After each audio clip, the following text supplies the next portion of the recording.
Hello everyone. Today we will read very interesting poem Birds of Paradise written by Christina Rossetti. In this poem, the poet actually means here that the birds are beautiful creatures on the earth. She has explained everything about the bird in her own way. She described what the birds eat, how they make their home, etc. Okay, in this picture you will see these are birds very colorful. How are they colorful? Yes, these are very beautiful. Okay, now without delay let's start to read this poem. Golden wing, silver wing, wing with flashing flame, such a flight of birds I saw. Birds without a name, singing songs in their own tongue, song of songs they came. In this poem, first stanza the poet tells us golden wings कि जो पक्षी हैं, इस first stanza में हमें poet बताता है जो पक्षी हैं वो सुनहरे पंख हैं उनके, सिल्वर विंग्स और चांदी जैसे पंख है, सिल्वर हैं, विंग विथ फ्लैशिंग फ्लेम और वो पंख ऐसे हैं जब वो उड़ते हैं तो बहुत तेज चमकते हैं. फ्लैशिंग मीन्स ब्लेजिंग मीन्स चमकते हैं. सच अ फ्लाइट ऑफ बर्ड्स आई सा, बर्ड्स विदाउट अ नेम. मैंने ऐसे पक्षियों को उड़ते हुए देखा, बर्ड्स लेकिन उनका कोई भी नाम नहीं था. Singing songs in their own tongue, song of songs they came. वो गीत गाते थे, मिस बातें करते थे अपनी ही आवाज में, टंग में, सॉन्ग ऑफ सॉन्ग्स. और स्पेशल थिंग ये थी कि जो वो गाते थे, जो सॉन्ग था वो सॉन्ग्स का भी सॉन्ग था, कि गीतों का भी गीत था. Now let's read second stanza. One two another calling, each answering each, one to another calling in their proper speech. High above my head they wheeled, far out of reach. In this stanza the poet tells us, इसमें जो poet है वो हमें बताता है कि जो पक्षी है वो एक दूसरे को बुला रहे हैं. Each answering each, और फिर कि एक दूसरे का उत्तर दे रहे हैं. One to another calling, एक दूसरे को बुला रहे हैं. In their proper speech, अपने स्पीच में. High above my head they wheeled, far out of reach, और वो मेरे हेड के ऊपर गोल गोल घूम रहे हैं, व्हील के जैसे, जैसे व्हील घूमता है. फार आउट ऑफ रीच, और वो मेरी पकड़ से बाहर है. Now let's see third stanza. On wings of flame they went and came with a cadence clang, their silver wings tinkle, their golden wings sang, the wind did whistle through their wings, where in heaven they sang. On wings of flame, और जो चमकते हुए उनके पंख हैं उनके साथ वो गए, जाते और आए. विद अ कैडेंस क्लैंग, कैसी आवाज के साथ? एक बड़े ही ताल लय के साथ. उनके जो जाने और आते हैं वो तो पंखों में एक रिदम होता है, एक ताल होता है कि उनके वो बजते हैं.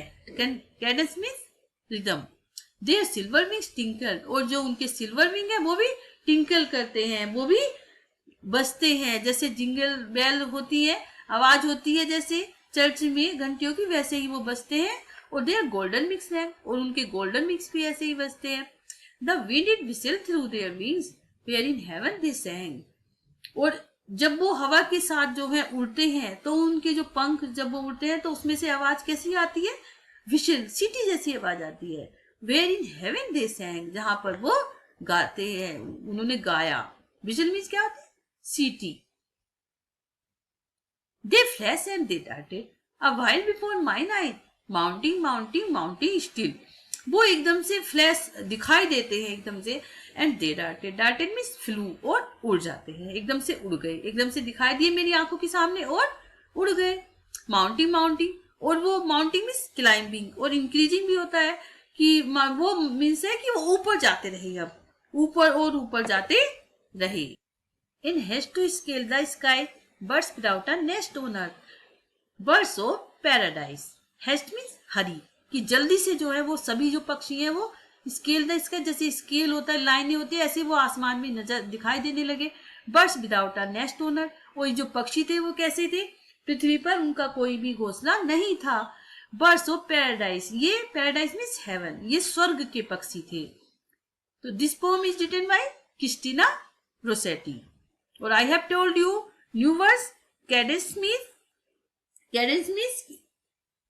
rhythm, Dalton means flu, mounting means climbing means चढ़ना ऊपर जाना, haste means hurry. About the author. Christina Georgina Rossetti was an English poet who wrote a variety of romantic, devotional and children's poem. ये जो Christina Georgina Rossetti है, English poet है. इन्होंने बच्चों के बारे में बहुत सी कविताएं लिखी हैं. She began writing from an early age of 7. She is best known for her poem Goblin Market, her love poem Remember, etc. Few English poets have excelled in both religious and secular verse as she did. जैसा कि उन्होंने किया, ऐसे बहुत ही कम poet होते हैं कि उन्होंने रिलीजियस और सेक्युलर दोनों प्रकार की कविताएं लिखी हैं. Okay, now let's do reading comprehension. Choose the correct option. First, what is the poet talking about in this poem. जो पोएट है वो किस बारे में बात कर रहा है इस पोएम में? Birds. Answer is C, birds. Second, what were the birds doing. पक्षी वो क्या कर रहे हैं? Answer A, singing. Third, what did the wind whistle through wings. जो विंड है के साथ है, जो किसके साथ हो रहे हैं? उनके जो पंख हैं वो हवा के साथ विशिल कर जैसी आवाज करते हैं. तो C answer is right. Fourth, what is the beauty of the wings wing compare to. जो ब्यूटी है पंखों की वो किससे उसका कंपेरिजन किया गया है? Flashing flame. Okay, now let's do right T for true और F for false statements. First, the birds had wings made of gold. जो birds हैं उनकी जो wings हैं वो सोने के बने हुए हैं. No, this is false. Second, the birds had no names. पक्षियों के कोई नाम नहीं है. This is right, true. T. Third, the birds looked like they belong to heaven. जो पक्षी हैं वो heaven से उनका संबंध दिखाई देता है. Yes, this is true. T. The birds were communicating with one another. वो एक दूसरे से बातचीत करते रहते हैं. Yes, this is true. Now let's do short answer questions. First, who is the poet of this poem? Now you understand very well. Who is the poet and what is the name of this poem? The poet of this poem is Christina Georgina Rossetti. Yes. Second, where according to the poet the birds sang. कि poet के अनुसार जो है पक्षियों ने कहाँ गाया? According to the poet the birds sang in heaven, स्वर्ग में गाया. Third, what effect was created by the birds wings. When the birds flapped their wings, it created a flashing effect. कैसा साउंड किया उन्होंने? Flashing effect. Yes. Fourth, what were the birds trying to do. जो पक्षी है वो क्या करने की कोशिश कर रहे थे? The birds were trying to scale the sky. वो ऊपर आसमान में जाने की कोशिश कर रहे थे और वो वहां पर पहुंच गए थे. Yes. Now let's do long answer question. How were the birds communicating with one another. जो पक्षी हैं वो कैसे एक दूसरे से बातचीत कर रहे हैं? The birds seem to be calling each other and each one was answering another one. They had their own proper speech. Second question, why was the poet fascinated by these birds. The poet was fascinated by birds that had golden and silver wings. The birds sang, talked, and seemed to be out of earth. Third question. Why did the poet think the birds were without nest on earth? Poet जो है वो क्यों सोचता है कि bird जो है अर्थ पर बिना घोंसले के, बिना नेस्ट के हैं? The poet thought so. ऐसा उसने इसलिए सोचा because the birds flu so high. क्योंकि वो बहुत ऊंचे उड़ गई थी. इन द स्काई, स्काई में. दैट इट लुक लाइक, तो ऐसा दिखाई देता था. They did not have a home on the earth but rather in paradise. कि उनका जो घर है वो कहाँ है? पैराडाइज, स्वर्ग में है. Okay, now let's do third question. Answer the following question with reference to contest. इसमें रेफरेंस टू कॉन्टेस्ट में क्या होता है कि आपको पैराग्राफ दिया हुआ है और उसके बेस पर आपसे आगे क्वेश्चन पूछे जाएंगे. आपको उनके आंसर देने हैं. Okay, now first read this stanza then give answers. पहले आपको ये पढ़ना है और फिर उसके बाद उसके आंसर देने हैं. Okay, first name the poem and the poet of this poem. You have to do yourself. Okay. Second, why do you think the poet refers to the birds as birds without name. आप क्यों सोचते हैं कि उस poet ने उसको बताया है, रेफर्स किया है बर्ड्स को without name. The poet refers to the birds as birds without name, as they appear to be birds not from earth but from heaven. Third, high above my head they wheel, far out of reach. Do you think the poet expresses sadness in the words being out of reach? The poet does not express sadness but amazement of their flight. कि जो poet है वो sadness दुखी नहीं होता उनके उड़ने से, बट अमेजमेंट बल्कि उसे आश्चर्य होता है उनके उड़ने से. Okay.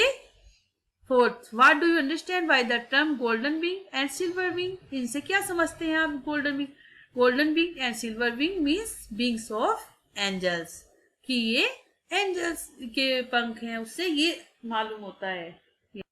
You have to read and learn this poem. This is very interesting poem.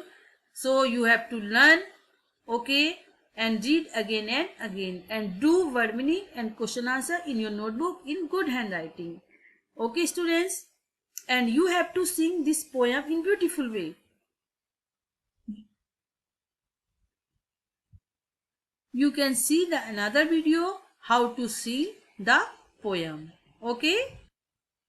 If you not subscribe my channel, please subscribe and see all the videos. Okay.